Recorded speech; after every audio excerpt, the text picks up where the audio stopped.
kentang yang baru direbus ya.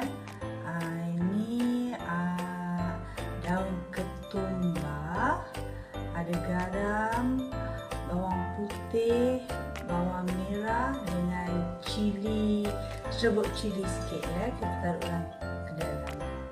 Okey, kita matchkan semua sekali ya.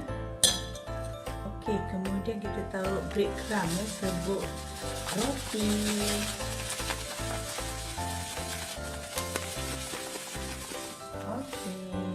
Okey, I like this part.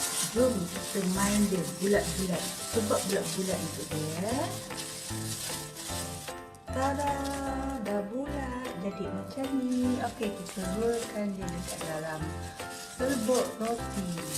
Nanti kita letak macam ni. Okey, jom kita goreng.